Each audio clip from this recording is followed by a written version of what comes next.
Good morning students. आज हम BSc part first के पेपर फर्स्ट सेल बायोलॉजी में सेल वॉल के बारे में अध्ययन करेंगे। जैसे अपन ने पिछले वीडियो में इसके पार्ट फर्स्ट का सेल वॉल का जो पार्ट फर्स्ट था उसका अध्ययन किया था कि प्लाज्मा मेम्ब्रेन सेल वॉल क्या है और उसकी क्या स्ट्रक्चर है।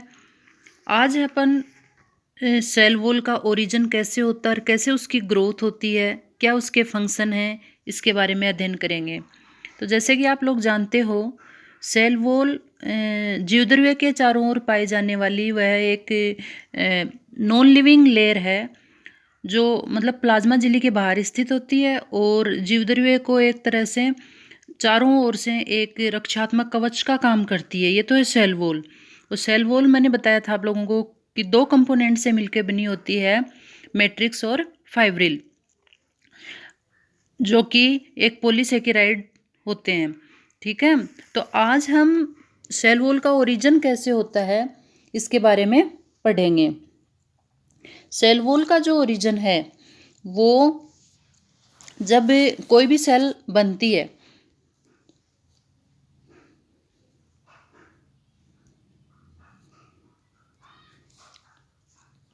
जैसे कोई भी सेल बनती है तो उसका सबसे पहले न्यूक्लियस विभाजन करता है। और न्यूक्लियस है, जैसे माइटोसिस के अंदर क्या होता है, न्यूक्लियस है वो एक सेल के अंदर दो न्यूक्लियस बनेंगे और उसमें प्लांट्स में जो सेल वॉल बनती है वो बीच में एक सेल प्लेट बनना स्टार्ट होती है।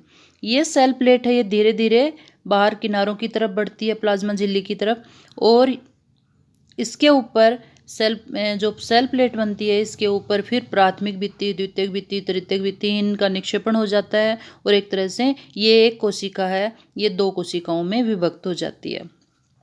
इस तरह से साइटोकाइनेसिस के द्वारा सेल वॉल बनती है। आज अपन सेल वॉल में कौन से कंपोनेंट होते हैं, वो किस तरह से व्यवस्थित होकर सेल वॉल का ओरिजिन करेंगे और किस तरह से इसकी ग्रोथ होती है इसके बारे में पढ़ेंगे। तो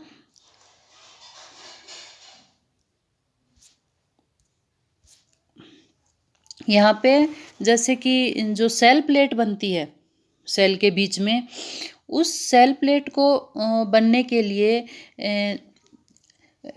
एंडोप्लाज्मिक रेटिकुलम और गोल्जी उपकरण के द्वारा इसकी कुछ संरचनाएं होती हैं जो इसको बनाती हैं। तो सबसे पहले इसमें एक तो होता है, इसमें तीन तरह के कंपोनेंट होते हैं। एक तो एंडोप्लाज्मिक रेटिकुलम के खंड होते हैं, जैसे ये दिखाया गया है।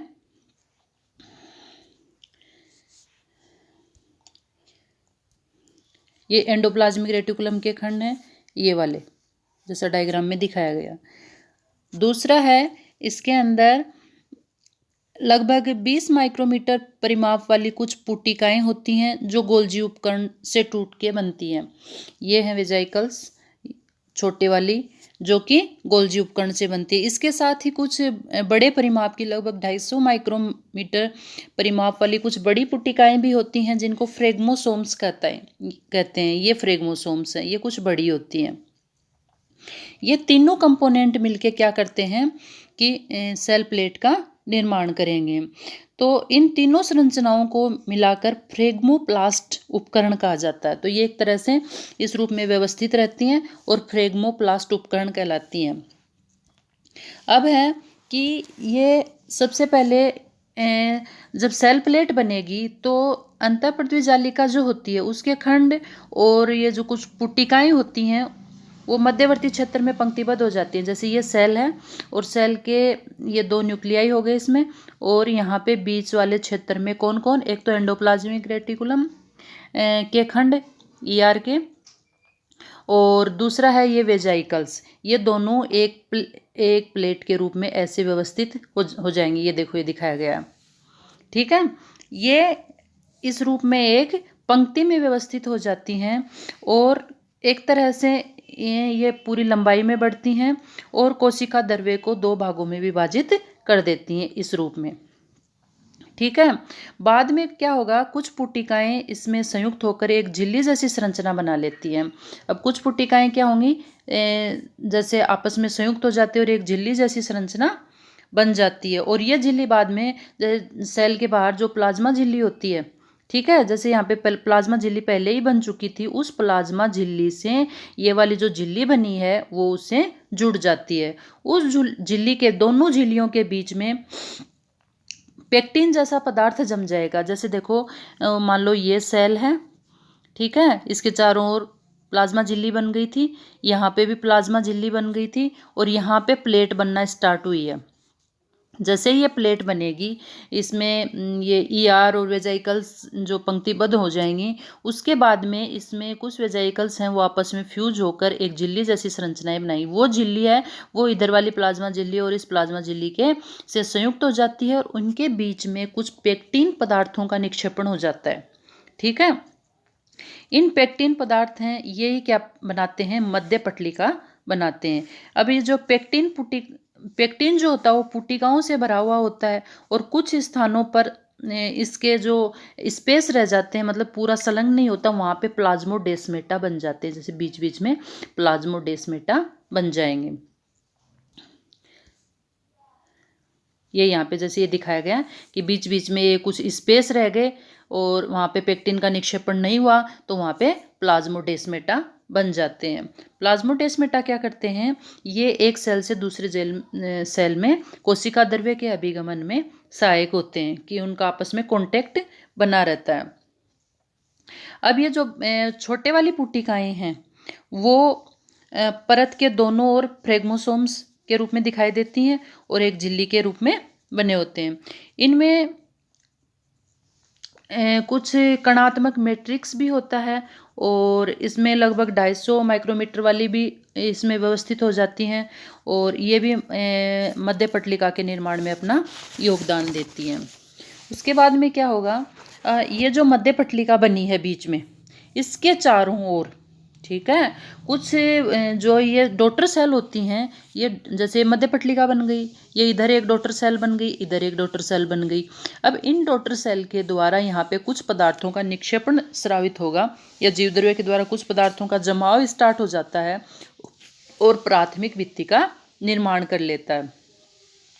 प्राथमिक भित्ति का जो निर्माण है वो मध्य पटलिका पर सेलुलोज और पेक्टिन के जमाव के कारण होता है, जो अपन पिछले वीडियो में ये पढ़ चुके हैं कि प्राथमिक जो भित्ति बनेगी वो सेलुलोज और पेक्टिन के निक्षेपण के कारण बनेगी। तो प्रारंभ में जो प्राथमिक भित्ति होती है वो क्या होती है, लचीली होती है, ठीक है, और वो उसमें खींचने का सामर्थ्य भी रखती है वो, जिसके कारण क्या होगा कि कोशिका का प्रसारण संभव, कोशिका बढ़ती है और फैलने के कारण प्राथमिक भित्ति है वो खींच जाती है, जिसके कारण उसके बीच बीच में कुछ स्पेस रह जाते हैं और वो स्पेस रहने के कारण उसमें कुछ दूसरे पदार्थ आकर जम जाते हैं कणों के रूप में। तो इस प्रकार जो नए कणों का पहले जो उपस्थित होते हैं उनके बीच बीच में नए कण आकर जम जाते हैं। तो ऐसी जो भित्ति का निर्माण है उसको कणाधान वृद्धि कहते हैं। तो जो यहाँ पे जो मतलब इसका जो विकास होता है वो कणाधान होता है। तो जो प्राथमिक भित्ति का निर्माण है वो मुख्य रूप से कणाधान विधि के द्वारा ही होता है। कणाधान विधि का मतलब क्या हुआ कि इसमें जैसे ही प्राथमिक भित्ति खींचेगी तो उसके बीच बीच में स्पेस रह जाएंगे, उस स्पेस के बीच में क्या होगा, कुछ कण आकर व्यवस्थित हो जाएंगे। जैसे यहाँ प्राथमिक भित्ति बनी जीवद्रव्य के द्वारा पदार्थों के स्रावित होने से, उनके बीच जब वो खींचेगी तो उसके बीच बीच में स्पेस रह जाएंगे और वहाँ पे कोई दूसरे कण आके व्यवस्थित हो जाएंगे। तो इस प्रकार का जो विकास होगा भित्ति का वो क्या होगा, कणाधान होगा और इस तरह से एक स्तर का निर्माण हो जाएगा। अब क्या है कि जब कोशिका अपना पूरा परिमाप प्राप्त कर लेती है तो उसके बाद में उसमें दृढ़ द्वितीयक भित्ति का संचयन भी होता है, मतलब इसके बाहर की तरफ इस साइड में द्वितीयक भित्ति का निर्माण भी होगा। जैसे इस साइड में द्वितीयक भित्ति, इधर भी एक द्वितीयक भित्ति का निर्माण होगा। और अगर मान लो ये जो भित्ति बनती है, भित्ति पदार्थ प्राथमिक भित्ति पर निश्चित परतों के रूप में जमते हैं। मान लो यहाँ पे भित्ति बनी तो एक परत के रूप में निक्षेपित पदार्थ जमेंगे, नीचे की तरफ भी एक परत के रूप में निक्षेपित पदार्थ जमेंगे। तो इस तरह का जो विकास होगा भित्ति को उसको बोलते हैं स्तराधान। तो एक तरह से जो प्राथमिक भित्ति बनी है वो कणाधान, मुख्य रूप से कणाधान विधि के द्वारा बनती है, और द्वितीयक भित्ति का निर्माण है वो कणाधान और स्तराधान दोनों विधियों से हो सकता है, द्वितीयक भित्ति का निर्माण। अब है जो सेल वॉल होती है उसमें कुछ थिकनिंग आ जाती है, ठीक है ना। जैसे जो सेल वॉल बनती है उसमें क्या है, कुछ हर कोशिका है वो एक विशिष्ट कार्य करती है, अपन जानते हैं। जैसे वाहिका वाहिनिकाएं जो होंगी वो संवहन का काम करेंगी, ठीक है ना। कुछ दृढ़ोतक कोशिकाएं होती हैं वो पादप को दृढ़ता प्रदान करती हैं। तो इन कोशिकाओं को अपने कार्य के आधार पे इनमें अलग अलग कुछ पदार्थों का स्थूलन उसकी भित्ति में हो जाता है। तो जब कोशिका भित्ति का, इसको बोलते हैं कोशिका भित्ति का स्थूलन, ये स्थूलन है एक लिग्निन नामक पदार्थ का होता है, ठीक है ना। किसका होता है, लिग्निन का स्थूलन, इसको लिग्निफिकेशन भी कहा जाता है। और इसमें क्या होता है, दृढ़ोतक की कोशिकाओं में लिग्निन का जब जमाव समान रूप से पूर्ण परत के रूप में होता है, ठीक है ना, जो दृढ़ोतक की कोशिकाएं होती हैं। लेकिन जो सेवन कोशिकाएं होती हैं जैसे जाइलम फ्लोएम कोशिकाएं, उनमें जो लिग्निन का जमाव है वो पूरी परत के रूप में ना होके विभिन्न रूपों में होता है, ठीक है ना, अलग अलग पैटर्न में होता है। इसके आधार पे उसको अपन कई प्रकार में डिवाइड करते हैं। जैसे सबसे पहले यहाँ पे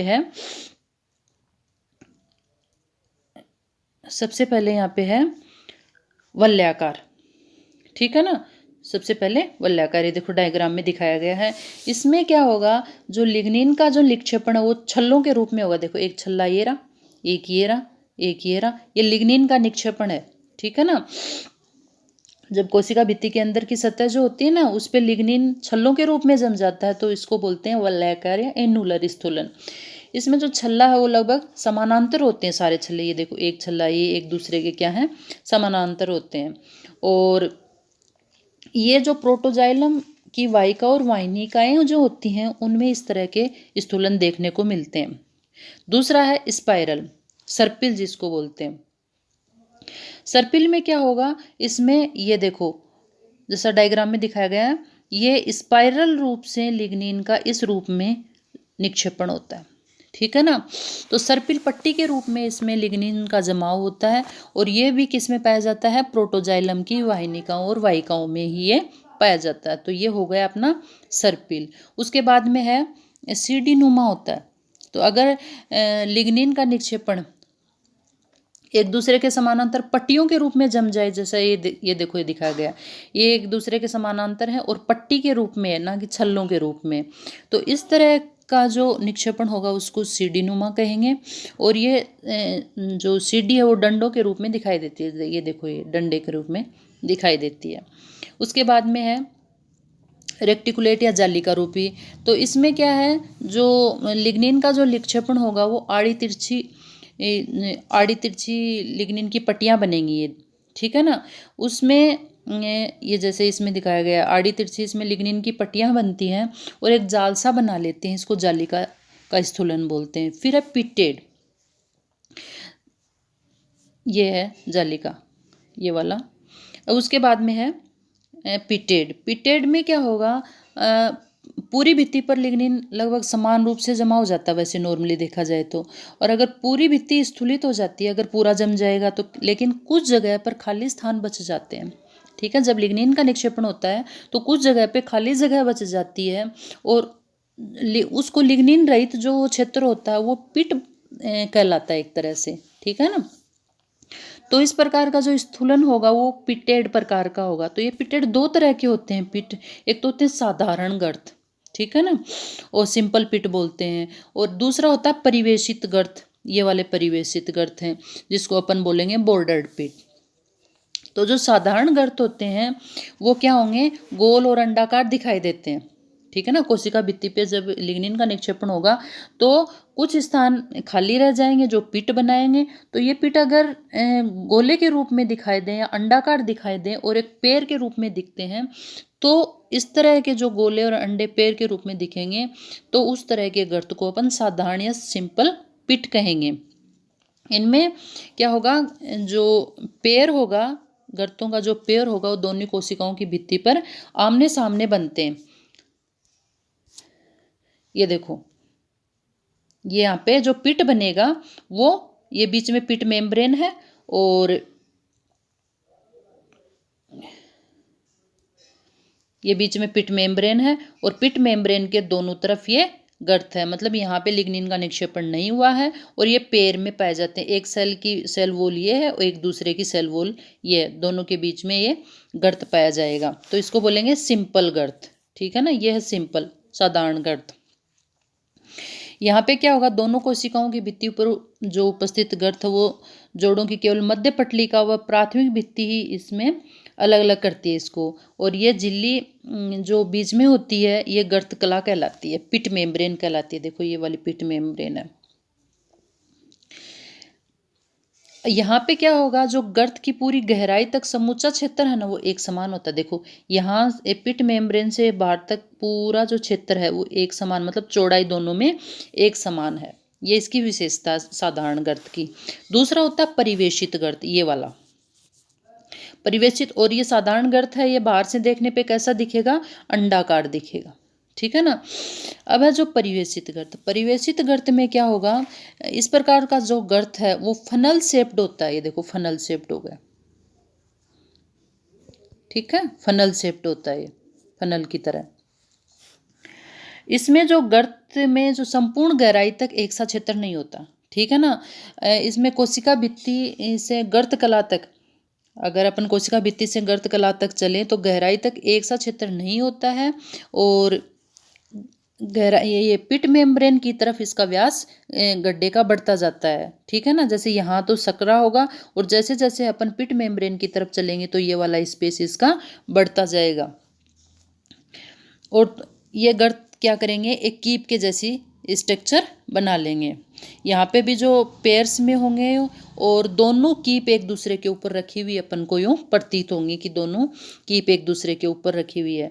तो इस तरह से जो बनेगा वो एक बॉर्डर के रूप में दिखाई देगा। ठीक है ना, उसको बोलते हैं बॉर्डर पिट या परिवेशित गर्त। इस प्रकार के जो गर्त होते हैं उनमें पिट मेम्ब्रेन भी स्थूलित हो जाती है। ठीक है ना, ये देखो पिट मेम्ब्रेन भी स्थूलित हो गई, और ये पिट मेम्ब्रेन स्थूलित होके एक संरचना बनाती है, उसको बोलते हैं टोरस।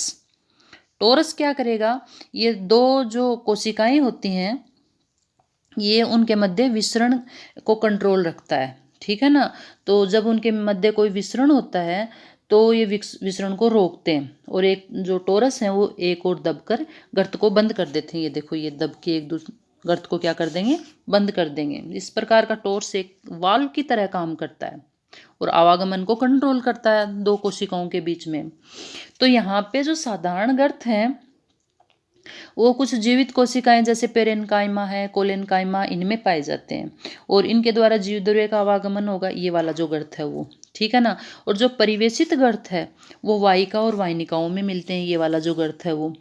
ठीक है। इसके अलावा जो स्टोन सेल्स हैं, कास्ट पेरेनकाइमा सेल्स हैं, स्वयकोशिका है, चालनी नलिका है, उनमें भी ये गर्त पाए जाते हैं। अब है इनका सेल वॉल में केमिकल चेंजेज। जैसे जो आप लोग जानते हैं कि अधिकतर जो पादप हैं, प्लांट्स हैं, उनकी कोशिका भित्ति का रासायनिक संगठन सेलुलोज और पेक्टिन पदार्थ हैं, जो अपन बार बार पढ़ रहे हैं कि कोशिका भित्ति है वो सेलुलोज और पेक्टिन पदार्थ की बनी हो रही बनती है। यहाँ पे कुछ कोशिकाएं जो पुरानी कोशिकाएं हैं उनमें यांत्रिक सहायता के लिए क्या होगा, कोशिका भित्ति पर कुछ रासायनिक पदार्थों का निक्षेपण हो जाता है, जैसे लिग्निन है, सुबेरिन है, क्यूटीन है, पेक्टिन है, खनिज लवण है, टेनिन है, रेजिन है, इनका उसके ऊपर जमाव हो जाएगा। इसके आधार पे उसमें कुछ रासायनिक परिवर्तन आ जाते हैं। अगर मान लो लिग्निन का निक्षेपण हो रहा है तो उसको बोलते हैं लिग्निफिकेशन, और अगर मान लो सुबेरिन का हो रहा है तो सुबेरिनाइजेशन, क्यूटीन का हो रहा है तो क्यूटिनाइजेशन, सेलुलोज का भी निक्षेपण होता है, जैसे कपास के रेशे हैं, व कोलेनकाइमा कोशिकाएं हैं, उनमें सेलुलोज की बनी प्राथमिक भित्ति पर जो मतलब सेलुलोज की बनी जो प्राथमिक भित्ति पर सेलुलोज का ही जमाव हो जाता है। फिर है पेक्टिन का भी जमाव हो सकता है। म्यूसिलेज, जैसे जो सेलुलोज एक लसदार पदार्थ में विघटित हो जाता है और म्यूसिलेज बना लेता है, जैसे भिंडी है, ग्वारपाठा, इनकी पत्तियों में, इसबगोल के बीजों में, ऐसे ही खनिजी भवन भी पाया जाता है। उसके बाद में है सेल वॉल के कार्य, कि सेल वॉल के काम क्या है। तो सेल वॉल क्या करती है, एक तो पौधों को यांत्रिक शक्ति प्रदान करती है, एक कोशिका को आकार और दृढ़ता देती है, उसकी सुरक्षा करती है, और एक जो उसका जीवदर्य होता है उसको बाहरी आघातों से भी बचाती है। तो ये सेल वॉल के कार्य हैं। तो आज अपना सेल वॉल पूरा कंप्लीट हो गया। Thank you.